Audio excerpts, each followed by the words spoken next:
Vamos a tener una palabra de oración. Padre Celestial, permite que mientras esté aquí, tu santo temor esté conmigo. Que mis pasiones y mis pecados y mis maldades no estorben tu mensaje para mis hermanos. Hazme un instrumento para comunicar tu evangelio una vez más. Y a mis hermanos, Señor, dales una mente abierta, un corazón dispuesto, sobre todo con comprensión de lo que debe ser la dinámica de tu palabra en nuestras vidas. Cámbianos, ayúdanos a cambiar, ayúdanos a mejorar, ayúdanos a vivir en arrepentimiento, ayúdanos a valorar el inmenso amor tuyo al enviar a tu Hijo para morir en la cruz por nosotros. No te lo pedimos en nuestros méritos, porque no tenemos. Todo lo hacemos en el nombre de Él, porque Él es el único con méritos. Quiero encomendarte a mi hermano presbítero Alex en Santa Marta, en Cartagena. Alex ha sufrido un accidente extraño, está en observación médica en estos momentos, no saben qué le dio. Por favor, Señor, restablécelo, cuídalo, bendícelo a él y a su familia. Y a mi hermana Osmani, Señor, tu consuelo y tu paz, tu fortaleza y ayuda en los momentos que está pasando en estos días, porque tú eres nuestra única esperanza. En el nombre de Cristo Jesús. Amén. Estamos en el Padre Nuestro. Si se acuerdan, hace 2 domingos estuvimos analizando el Padre Nuestro en Mateo 6 como un modelo de oración. El Padre Nuestro no es una oración para repetir, o que el Padre Nuestro reemplace nuestras oraciones. El Padre Nuestro es el modelo que Cristo nos dio para que enmarquemos en ese diseño lo que nosotros le decimos a Dios. Les decía hace 15 días que el Padre Nuestro tiene 6 peticiones. 3 son a la honra y gloria de Dios y 3 son sobre nuestro beneficio o nuestra necesidad física y espiritual. Ese es el modelo. Hágase tu voluntad en la tierra como en el cielo, dice la tercera petición del Padre Nuestro. Hermanos, es que Él es el creador de todos y de todo. Yo a veces pienso, bueno, ¿qué pensamos nosotros cuando elevamos el pensamiento a Dios? ¿Ante quién nos arrodillamos? ¿A quién invocamos?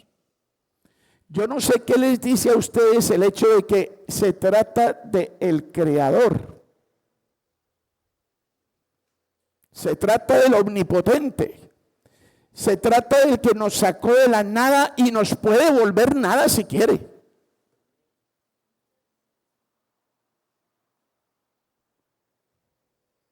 Él es el creador. Él debe ser obedecido. Y debe ser obedecido por todas sus criaturas. Y de hecho, todas sus criaturas le obedecerán un día. Así se llamen ateos o como se llamen, pero un día estarán bajo el gobierno absoluto y la autoridad de Dios. Unos para mal y otros para bien. Ahora, Cristo murió en la cruz. Ustedes saben toda esa historia. La conocen al derecho y al revés. Aquí se les recuerda todos los domingos y se les aconseja que lo recuerden todos los días en sus casas. Cristo murió. Fue sepultado. Resucitó el tercer día. Ascendido a los cielos gloriosos. Está a la diestra del Padre. Y volverá. Ahora, cuando nosotros hablamos de la redención, nosotros decimos que Cristo ha hecho una nueva creación. Dios reconstruyó lo que el hombre en su soberbia y deseo de independencia y autonomía dañó. De modo que si alguno está en Cristo, ustedes lo saben, las cosas viejas, he aquí todas son hechas nuevas. Muy bien. Y el Señor Jesucristo le dijo al sacerdote aquella noche, si no naces de nuevo, no entrarás en el reino de los cielos. Una nueva creación. Ahora, ¿cuándo se culminó esa nueva creación? El primer día de la semana, cuando Cristo resucitó. Por eso nosotros nos reunimos el primer día de la semana, no el sábado. Dios, en su creación original, descansó el sábado. Pero resulta que hay una nueva creación, la que Cristo hizo en la redención. Y por eso nosotros descansamos y reposamos en Cristo y con Él en el primer día de la semana. Y si Cristo es el autor de la nueva creación, no solo de la antigua, sino de la nueva, Él merece ser obedecido. Él tiene todo el reino, el imperio y el honor, no solo ahora, por los siglos, y siempre lo ha tenido. Hay mucho énfasis en la Escritura acerca de la obediencia a Dios como lo único que nos acerca a Él, lo único que garantiza una intimidad con Él. Recuerden que empezamos hablando del Padre Nuestro y por qué nos enseñó Cristo a decir Padre. Porque hay una relación íntima. Hoy en día de pronto es difícil hablar de la relación íntima entre un padre y un hijo, porque hoy no hay relación íntima entre los padres y los hijos. Hoy hay guerra íntima entre padres e hijos.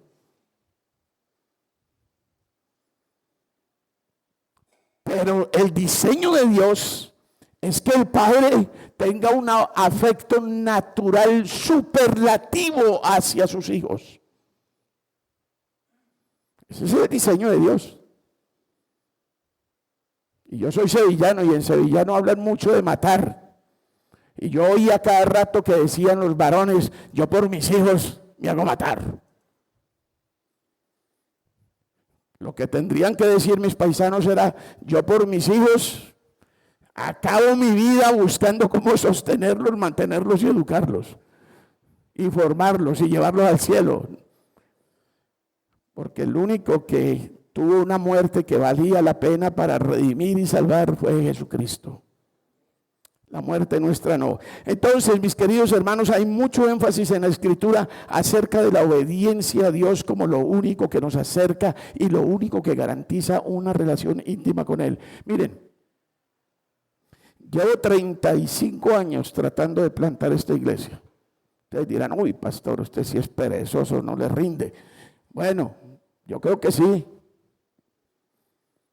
Yo no sé cuántos iré a encontrar en el cielo cuando llegue y a cuántos iré a recibir cuando lleguen. Solo el Señor sabe el fruto que han dado estos 35 años en Villavicencio. Pero los que me están acompañando desde el principio saben que hemos tenido que afrontar una lucha terrible frente a los vicios religiosos del país y de la región. Tuvimos que romper muchas tradiciones malévolas. Tuvimos que romper muchas malas interpretaciones, muchos abusos de la palabra de Dios, sobre la palabra de Dios. Y eso nos ha costado muchas cosas. No despreciemos los pequeños comienzos. En mi corazón está el deseo que esta iglesia llegue a ser un día muy grande, muy impactante. Quizás mis ojos no lo van a ver, pero mis discípulos, aquellos que Dios puso a mi lado para continuar esta obra, quizás lo verán. Mi familia, mis hijas, mis nietas, y ahora tengo esperanza solo en mis bisnietas o bisnietos, pero quizás ellos lo verán. No hay que despreciar los pequeños comienzos. Esta iglesia se ha propuesto, este pastor que ustedes están escuchando aquí se ha propuesto a que el centro de este ministerio sea la palabra de Dios. No las emociones, no las experiencias. Y cuando empezamos la obra en Villavicencio, todo el mundo evangélico estaba lleno de emociones y experiencias.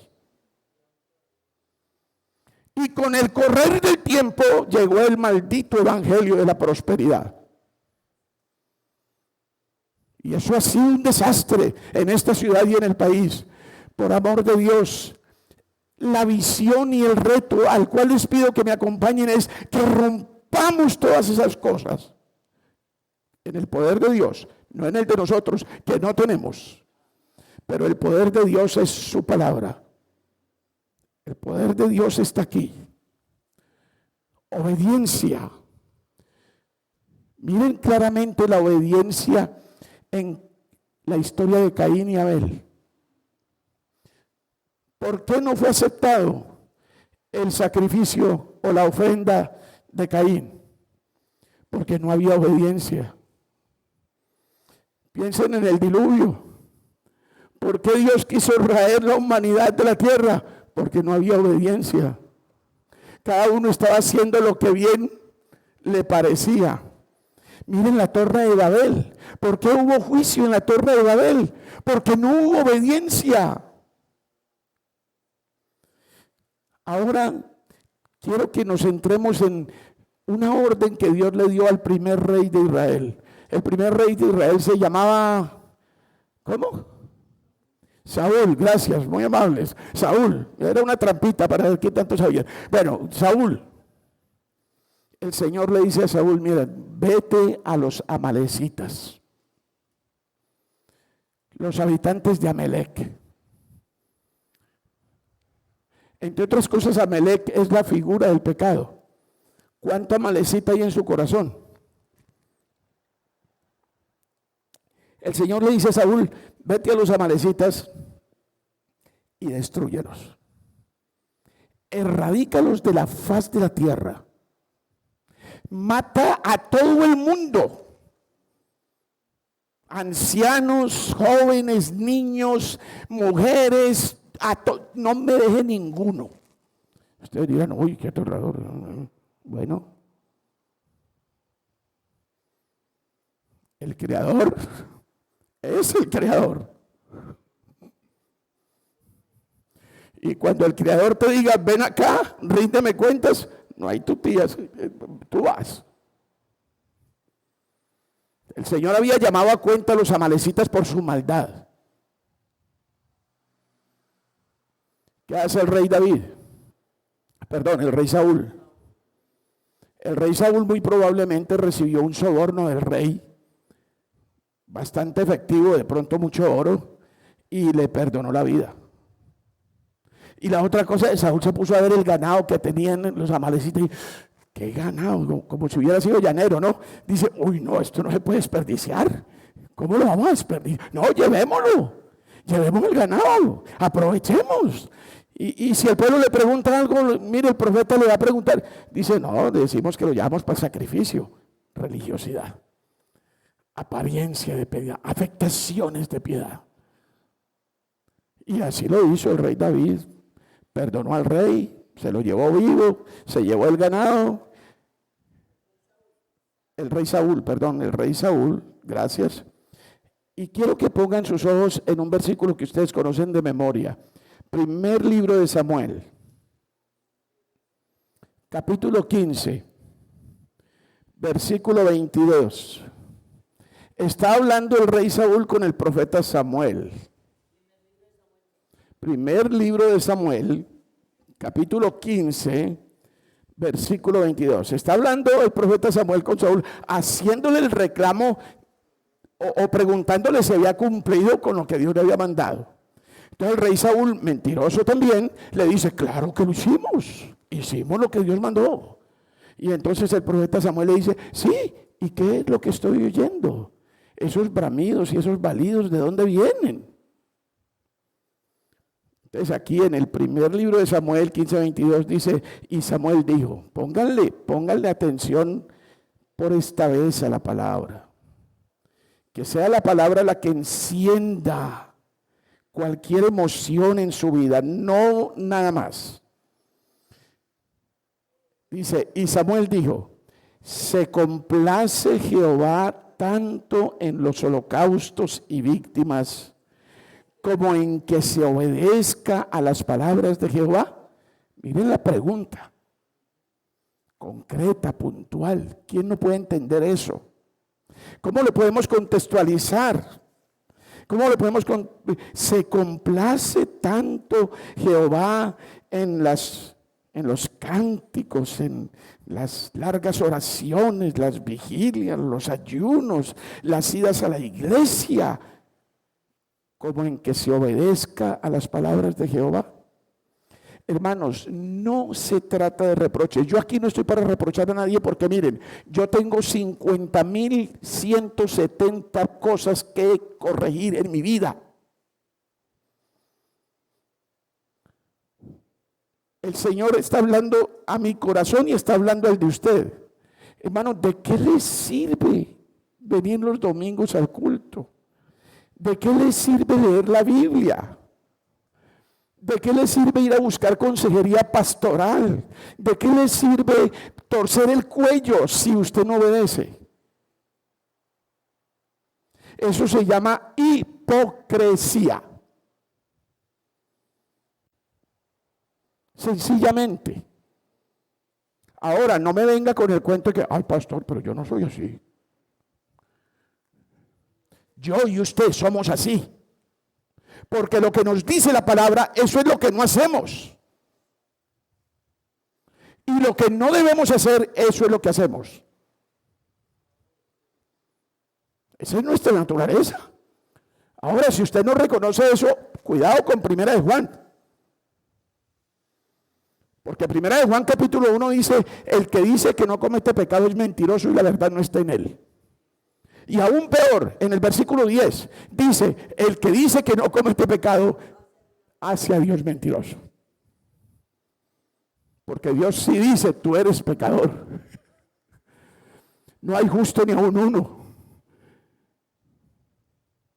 Hermano, no vale la pena yo, porque tengo que presentarme de la manera que no soy. Porque es que Dios te conoce. Dios sabe cuál es tu corazón. Tú no puedes engañar a Dios. ¿Por qué eres tan prepotente de pensar que lo puedes engañar? Ahora, Dios no mira cosas externas. Dios mira corazones. Se complace Jehová tanto en los holocaustos y víctimas como en que se obedezca a las palabras de Jehová. Óigame bien. Dice el profeta respondiendo la pregunta, ciertamente el obedecer es mejor que los sacrificios. Y oigan bien lo que dice ahí, y el prestar ¿qué? Atención. Porque hermano, no se trata de oír, ay, tan lindo el sermón. Ay, ese hermano Nicolás se jaló un sermón tremendo. ¿Y qué?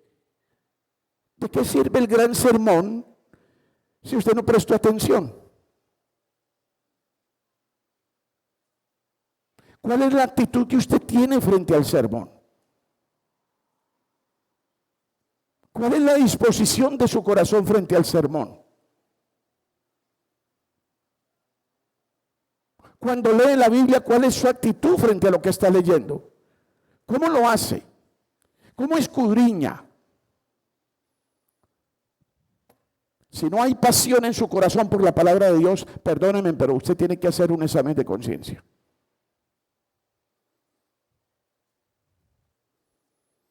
Yo me pongo a ver a los futbolistas, a los que les gusta el fútbol. Uy.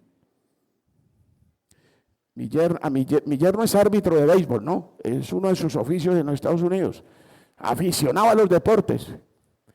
Y uno lo ve a toda hora. Y él habla solo y reniega ahí solo porque su equipo jugó malo, porque hizo una mala jugada, alguna cosa. Los fanáticos del fútbol no piensan sino en fútbol y hacen cualquier cosa por el fútbol y hasta dejan de ir a la iglesia por el fútbol.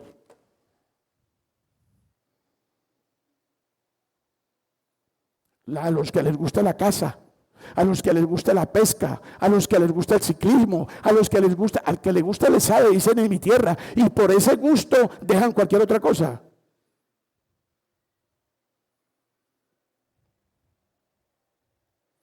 El prestar atención es mejor que la grosura de los carneros. El prestar atención es mejor que los holocaustos. El prestar atención es mejor que cualquier otro sacrificio. La consecuencia de esta desobediencia en la historia del rey Saúl es que lo destituyeron.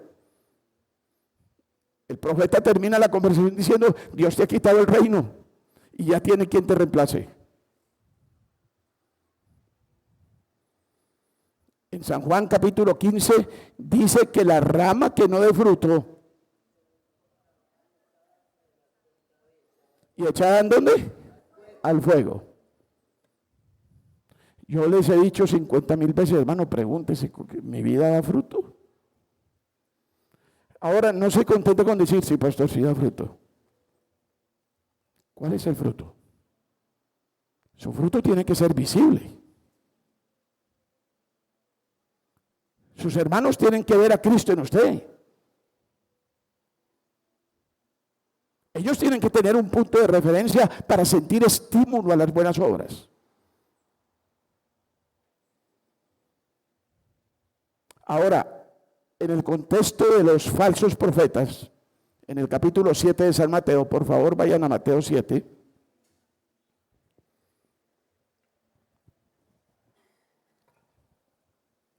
Empezamos media hora después, ¿no es cierto? Ok. Bien. Mateo 7, y vayan al versículo 21. Oiga, ustedes han leído como 2,300 veces este versículo. Y yo creo que por ahí han pasado. Los más viejitos, los que somos más viejitos, yo creo que 1,000,000 de veces. Mateo 7, 21. No todo el que me dice, Señor, Señor, entrará en el reino de los cielos. Aquí está el punto de atención. Sino el que hace la voluntad de mi Padre que está en los cielos. Hágase tu voluntad, dice el Padre nuestro. ¿Cuál es la voluntad de Dios? Que usted el domingo venga a su presencia, se reúna con sus hermanos, esté como pueblo juntos, en un solo corazón, en una sola alma, adorando, reconociendo, dando gracias. Y le hago la pregunta: ¿cuántas veces usted ha dispuesto el día del Señor para una cosa meramente terrenal?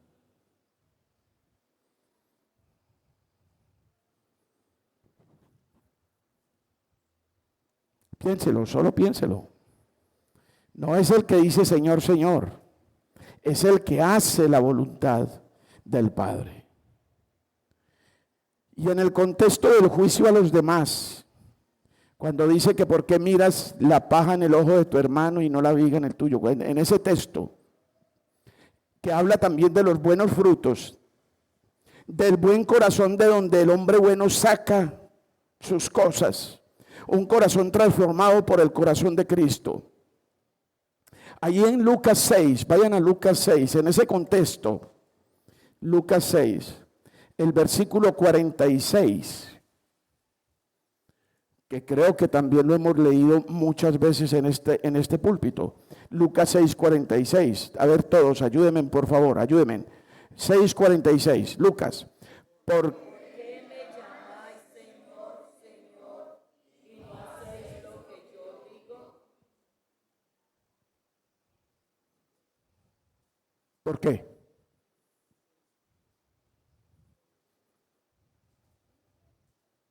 ¿Por qué? Y no me venga, pastor, pero usted ¿por qué me juzga? Yo sí lo hago. Miren, ni yo ni ustedes lo hacemos. Y más adelante vamos a ver cómo remediamos esto, porque es que gracias por la gracia, porque si no fuera por gracia, estaríamos perdidos.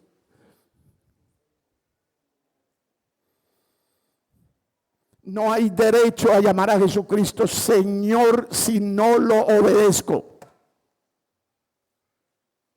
No use el nombre del Señor en vano si usted no obedece. No es posible edificar nuestra vida espiritual si no lo hacemos sobre la roca, y esa roca es Cristo. Y solo podemos saber si estamos sobre la roca si estamos sometidos a la voluntad del Redentor y Rey. Hágase tu voluntad aquí en la tierra como se hace también en el cielo. Hágase tu voluntad. Y usted conoce, mi querido hermano, la voluntad de Dios. Y si no la conoce, aquí está.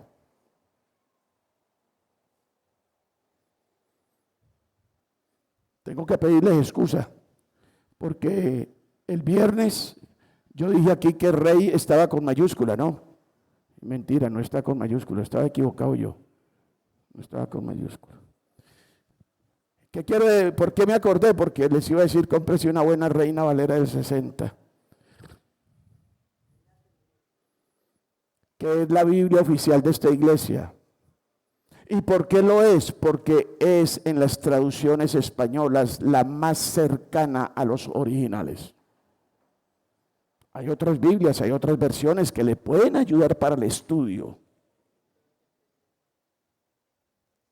Consígase una buena Biblia, porque ahí está la voluntad de Dios. Hágase tu voluntad. La otra petición ya viene para nosotros. Como les decía, el pan nuestro de cada día, dánoslo hoy. El Señor en su palabra, en el contexto de Mateo, antes de hablar de esta oración, Él decía, no se preocupen por lo que van a comer, no se preocupen por lo que van a beber. Dios sabe que ustedes lo necesitan.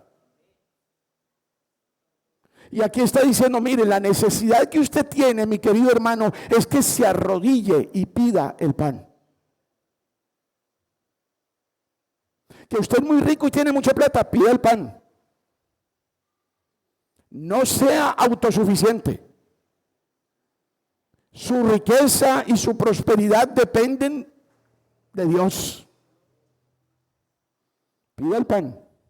Además, debe hacer que sus bebés, sus niños, los que están criando niños, se arrodillen con usted y por un minuto le digan al Padre, danos el pan nuestro de cada día.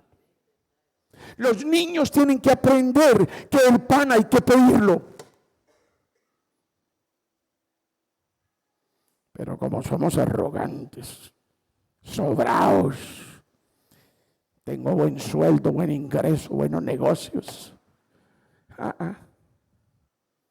Lo que Dios te manda, la voluntad de Dios es que en la oración te humilles y le pidas el pan de cada día.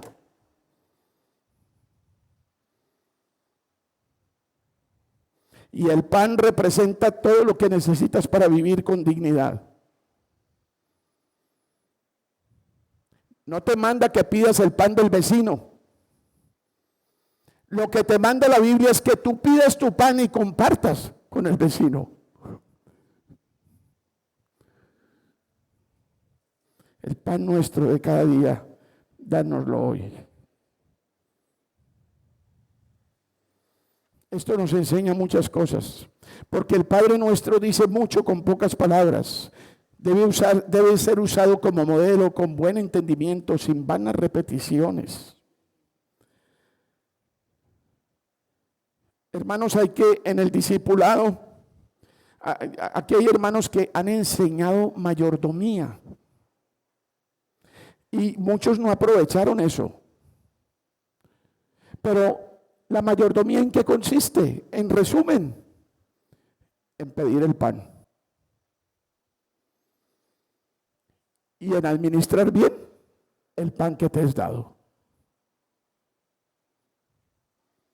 Tú no tienes derecho a derrochar el pan. Tú no tienes derecho a guardarte el pan. Tú no tienes derecho a ser egoísta con el pan.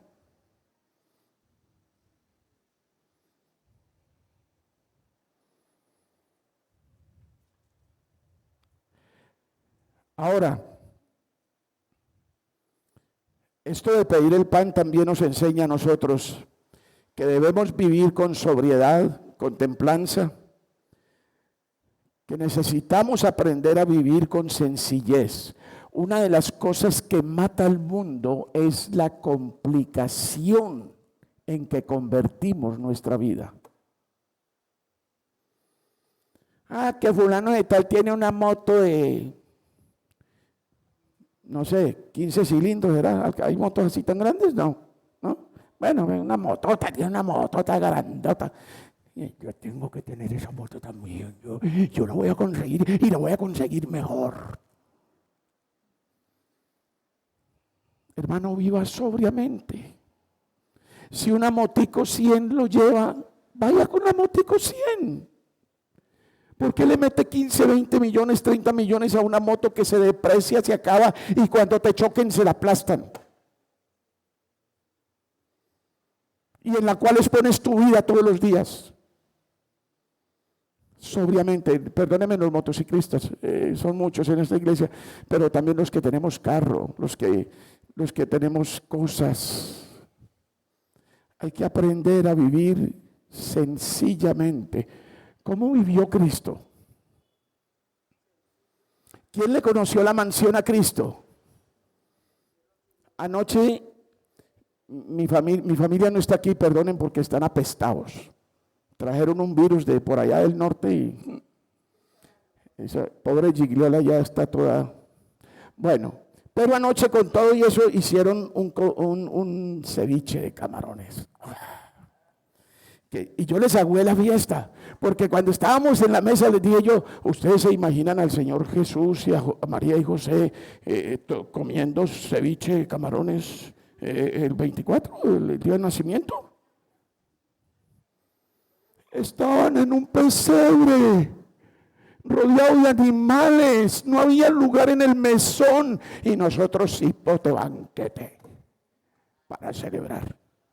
Bueno, está bien, hermano, gracias a Dios. Comió sabroso, yo también anoche comí muy sabroso. Pero hay que aprender a vivir sobria y humildemente. Sobria y humildemente. Vayan a la carta de Tito, capítulo 2. La carta de Tito. Sí, T-I-T-O, Tito. Capítulo 2. Versículo 12, y ustedes pueden leer el contexto en su casa, ¿no es cierto? Porque el contexto es muy importante. Tito 2:12, ayúdenme todos leyendo, a ver, con entusiasmo, despiertos. Como anoche nos trasnocharon, entonces vamos a leer todos, vamos. Tito 2:12, a ver, 1, 2, 3, enseñándonos.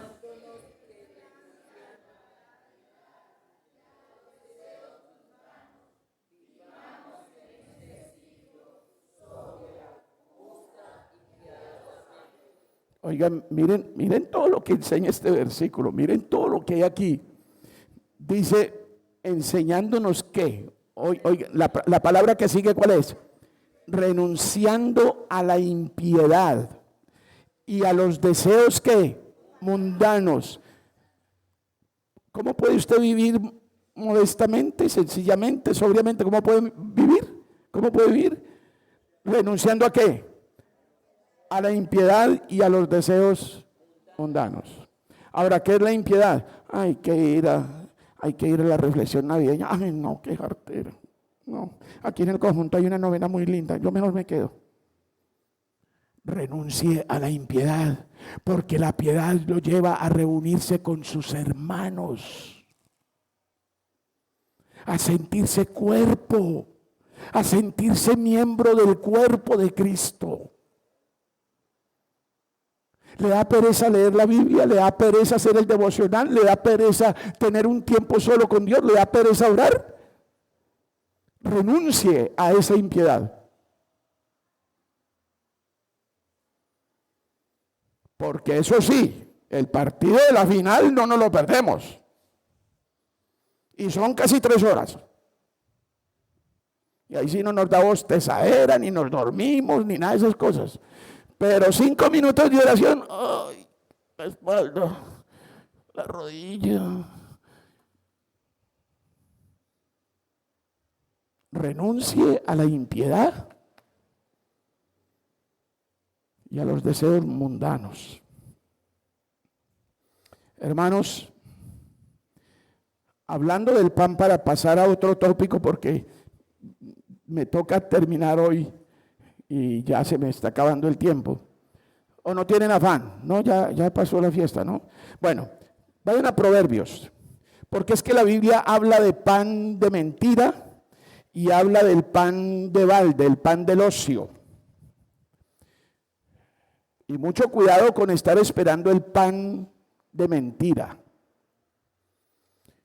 Vamos a ver, dice Proverbios 20, versículo 17. Proverbios 20, 17. Proverbios 20, 17. Dice, sabroso es al hombre el pan de ¿qué? De mentira.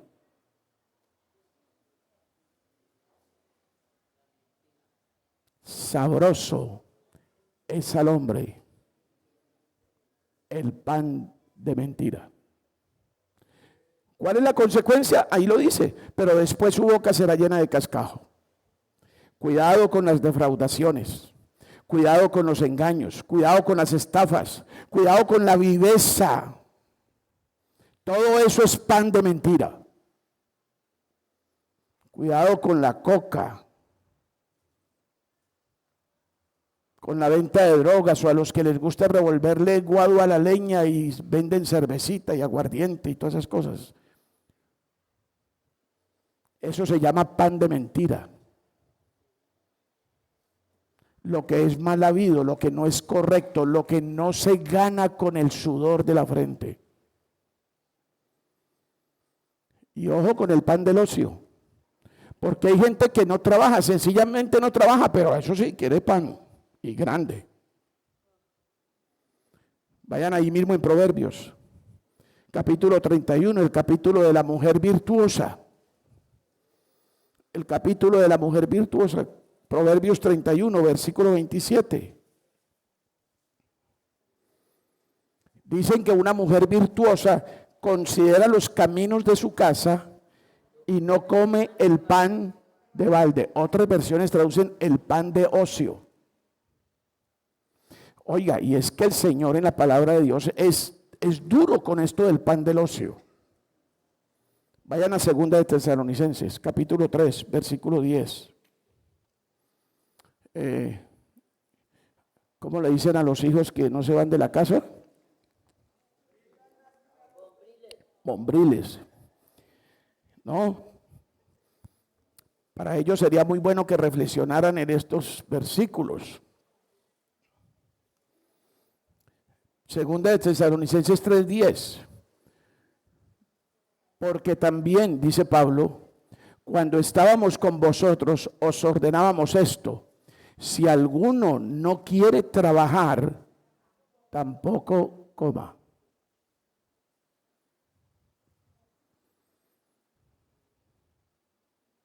Si un hijo después de que se graduó en la universidad ya es profesional y está cogiendo plática, quiere seguir viviendo con el papá, está bien, porque uno es papá, ¿no es cierto? pero que se vea la cara de Bolívar, porque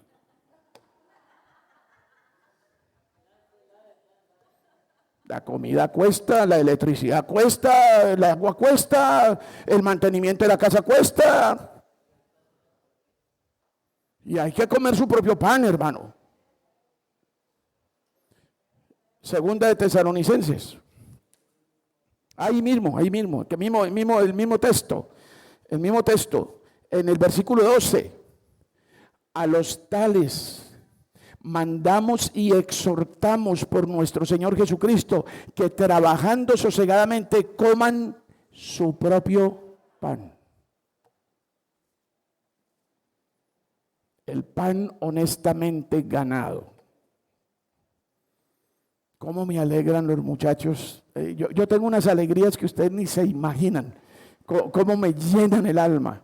Cuando veo una jovencita de 20 años, 21 años, 22 años, ya profesional, ya está ganando dinero y manda su diezmo a la iglesia.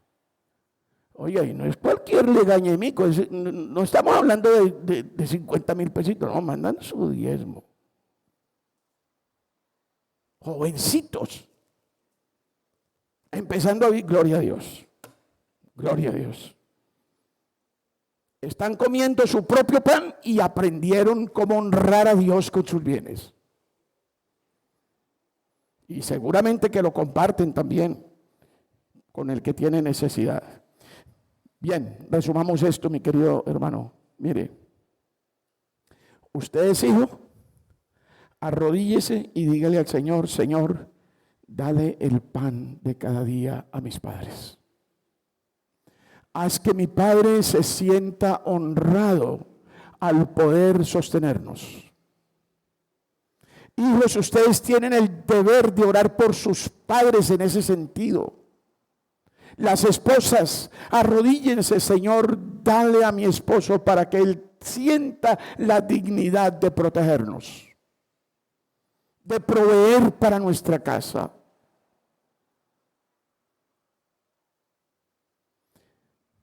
Los ministros de Estado y los gobernadores y los alcaldes deberían arrodillarse delante del Señor y: Señor, haz que Colombia no aguante hambre.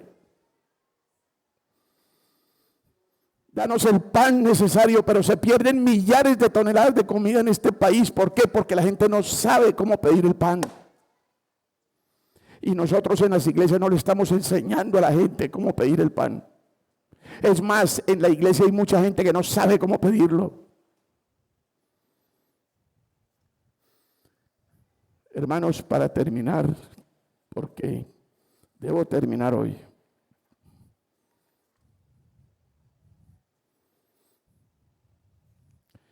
Vamos a Colosenses capítulo 3.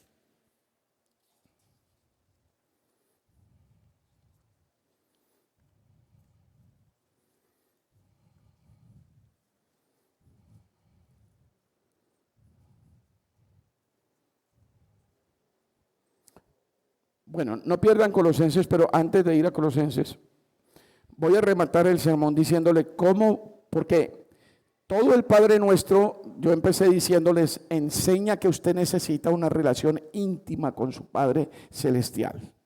¿Sí? Bien. Vamos a mirar cómo podemos nosotros cultivar esa relación con Dios antes de irnos esta mañana. Perdonen, no pierdan Colosenses, pero vayan a Isaías 64:6. Porque el primer paso para cultivar una relación íntima con Dios es que usted deje de ser sobradito o sobradita. No sea autosuficiente, por favor. No se sienta así. ¿Por qué? Mire lo que dice la palabra de Dios aquí en Isaías 64:6. Dice: si bien todos nosotros somos como ¿qué? No dice sociedad, dice suciedad. Y todas nuestras justicias, es decir, todas nuestras buenas obras, como trapo de inmundicia. Los que no saben qué era un trapo de inmundicia en los tiempos de Isaías, eran lo que hoy es una toalla higiénica. Son como trapos de inmundicia. Y dice, y caímos todos nosotros como la hoja. Todos estamos caídos. Y nuestras maldades nos llevaron como el viento. No tenga más alto concepto de usted mismo que el que debe tener. Por amor de Dios, la primera cosa que tiene que hacer es darse cuenta de quién es usted. ¿Cuánta necesidad tiene? Los que escucharon el programa radial, ¿cuán leproso es usted?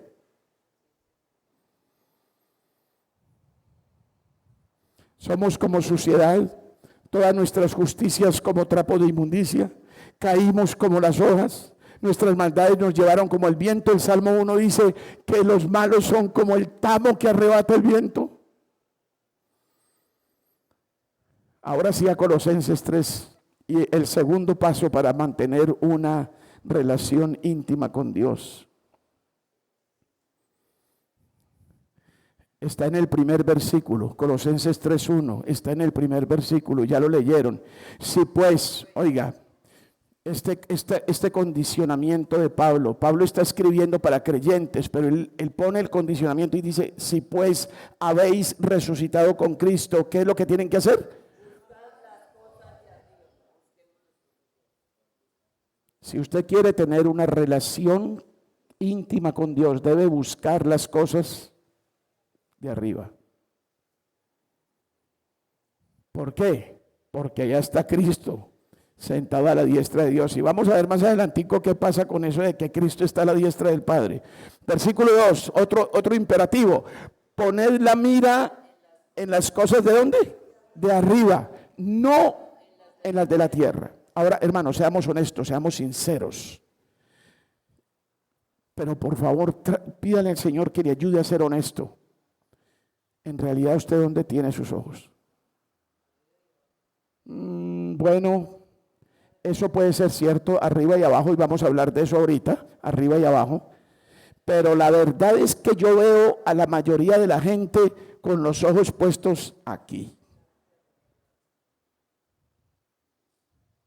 En el sancocho, en el vestido, en la moda, en las vacaciones, en el deporte, en el gimnasio, en cualquier otra cosa, pero no en las cosas de arriba.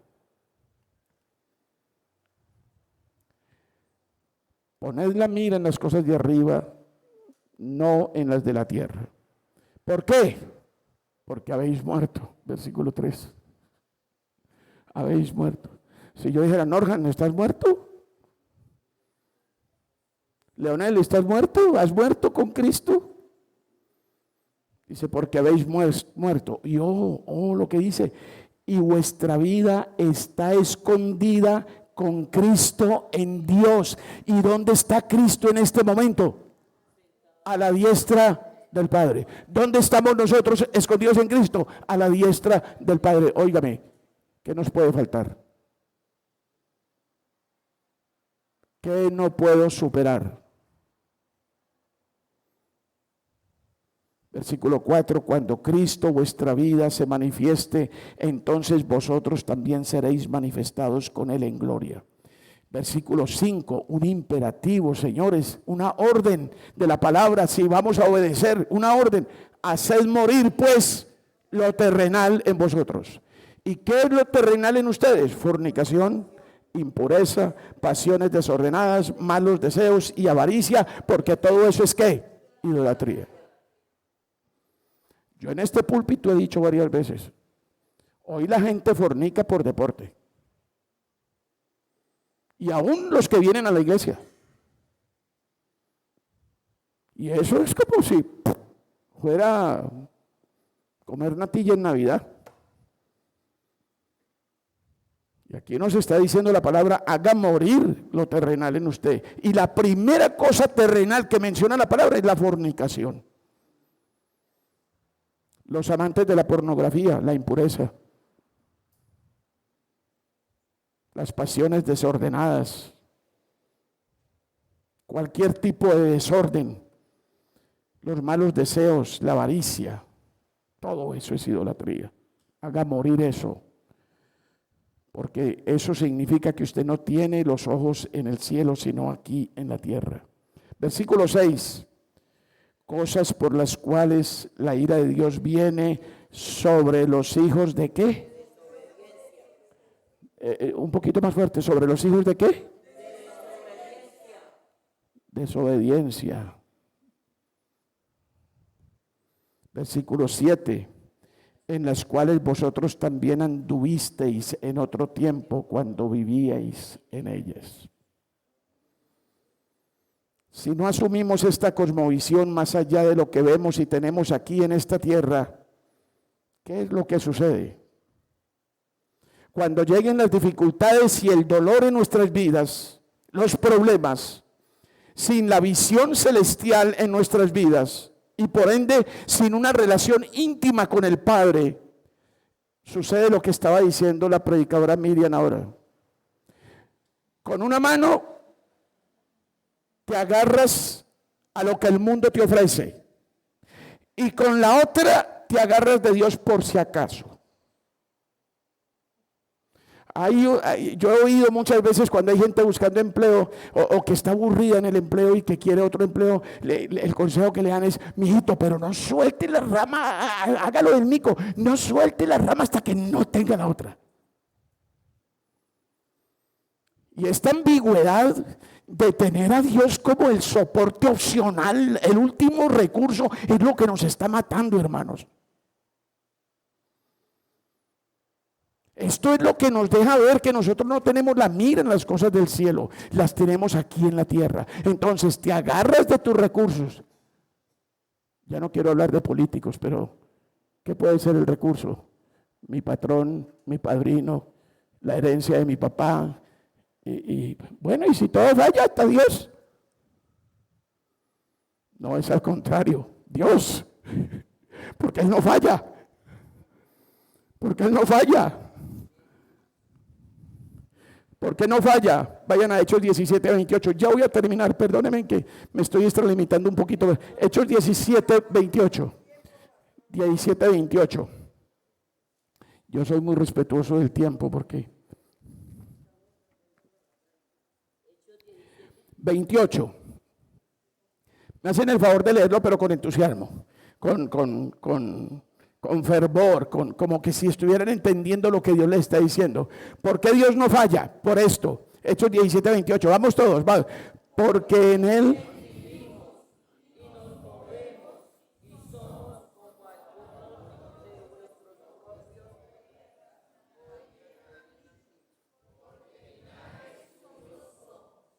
ustedes leen mucho mejor, pero cuando yo les pregunto: oiga, ¿usted cree que usted pertenece a la familia de Dios?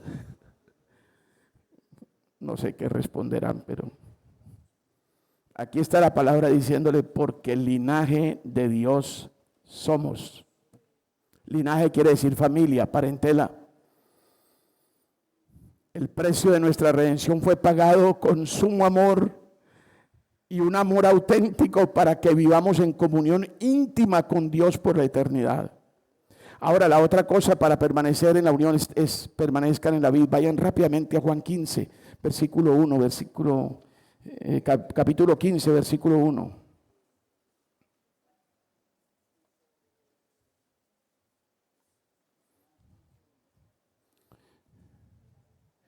Dice: yo soy la vid verdadera. Y póngale mucho cuidado a lo que va a leer ahorita. Dice: y mi Padre es el labrador. Versículo 2: todo pámpano que en mí no lleva fruto lo quitará, y todo aquel que lleva fruto lo limpiará para que lleve más fruto. Versículo 3: ya vosotros estáis limpios por la palabra que os he hablado. Versículo 4: oiga, es una orden, es un imperativo, no es una opción. Permaneced en mí y yo en vosotros. Como el pámpano no puede llevar fruto por sí mismo si no permanece en la vid, así tampoco vosotros si no permanecéis en mí. Versículo 5: yo soy la vid, vosotros los pámpanos. El que permanece en mí y yo en él, este lleva mucho fruto, porque separados de mí nada podéis hacer. unidos íntimamente a Dios, somos cultivados, limpiados, damos más fruto, somos ayudados en nuestra debilidad, glorificamos realmente a Dios, somos verdaderos discípulos de Cristo, pero si tenemos una unión íntima con Dios. Por último, hermanos, una exhortación acerca de estos temas. Y cuidado con usted mismo. Colosenses 2. Colosenses 2. Y vamos a cerrar con este versículo. Colosenses 2. Versículo 8. Mirad que nadie os engañe por medio de filosofías y huecas sutilezas, según las tradiciones de los hombres conforme al rudimento del mundo y no según Cristo. Por favor, el versículo 9 es el mensaje central. Porque en Él, en Cristo, habita corporalmente toda la plenitud de la deidad. Versículo 10, y vosotros estáis completos en Él, que es la cabeza de todo principado y potestad. Queridos hermanos, el enemigo siempre va a pelear para sacarte de tu cabeza y de tu corazón este foco y esta cosmovisión. Cuidado, no te distraigas con las ofertas de esta tierra. Todos los tesoros de la tierra no significan nada frente al tesoro escondido del reino de los cielos, que lo vale todo. ¿Recuerdan a Cristo? Fue llevado a un lugar muy alto. ¿Y qué le mostró el diablo? Todos los reinos y los tesoros del mundo, y le dijo: todo esto va a ser tuyo si postrado me adoras. ¿Le interesó algo a Jesús de lo que le ofrecía el diablo? No. Le dijo: escrito está, solo a tu Dios adorarás. Mis hermanos, Cristo es suficiente, Dios es suficiente, y si cultivamos una relación íntima con Él, nada te va a faltar. Jehová es mi pastor. ¿Lo creen? Eso es palabra de Dios, Salmo 23:1. Otra vez, Jehová es mi pastor. Pongan los ojos en el cielo, porque de allá proviene todo. Padre celestial, gracias por el don inefable en Cristo Jesús. Gracias porque un día le veremos como Él es. Y gracias porque al tener esta esperanza nos purificamos, así como Él es puro. Padre, santifica tu nombre en nuestras vidas.